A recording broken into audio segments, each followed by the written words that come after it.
Yes. We've got to do the chicken. A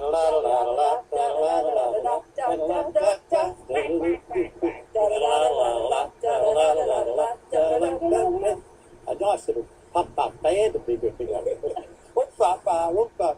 This morning we're standing in Stanley Street, believe it or not, right in the middle of South Bank.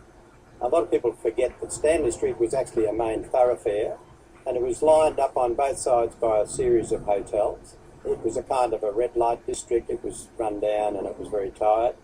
Along came Expo, of course, and that was all reclaimed and demolished. And it's difficult now to recognise how it would have been during Expo because it's all been redeveloped again and again. But now it's quite a reminiscence we're doing this morning. We're just looking at where things were, the monorail, the fun park, the theme parks, the piazza, and so we can roam along here and we'll have a look at along the foreshore, which is now called Clem Jones Bay, after the former Lord Mayor.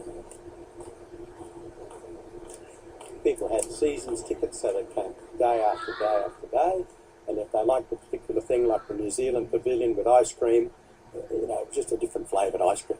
There's nothing different really, but people loved it, they queued up for it, as was the case with the German beer hall, which everyone remembers in Brisbane, the chicken dance. And at a certain time of night, after there'd been enough amber fluid drunk, everyone started dancing and and chicken. They had German waitresses from Munich or wherever, and they carried the big steins up their arms, and they had the money belt around their waist, and very buxom ladies. You really couldn't stomach too many of these huge steins, but everybody tried. My other favourite, of course, was one of the, I think it was a Swiss pavilion, where they had an indoor ski jump. It was just fun to go in. Here we are in a subtropical climate, and here's a ski jump right in your backyard. Now we've walked across the Cultural Bridge into the museum precinct, but from here we get a very good view of the Sky Needle, which was a tower, and it had a beam that rotated. You could see it from all over the city. I think you could see it as far away as Ipswich. It sort of said Expo to everybody because the beams would just go round and round all night, every night throughout the event. Quite simple, but it was the signature of the organiser of entertainment and all the different pavilions that were there. From the city or the suburbs, you know, you'd look to the sky and you'd realise that, you know, Expo's on. Expo, why aren't we in there? Because it just went around, bounced off the clouds, and it was just a constant reminder that Expo was gone. So it went for 6 months. So, you know, if you had any fear of what will we do tonight, you could just see this beam coming through the sky from the needle. And it was piercing, it was brilliant.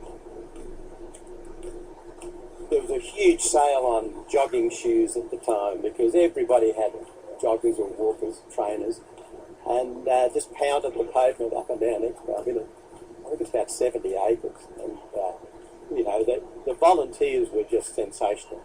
There were people just walking around behind you. You know, it was the cleanest sight you could have imagined. There were guys with little pick-up sticks. Yeah, I mean, you know, there was not a piece of rubbish in the whole place, and you never felt as though you didn't know where you were going or how you got there. There were volunteers thick. They were just thick, and they were just so happy and eager to help people. It was, you know, just really made you feel proud to be here in Brisbane and be a Brisbaneite.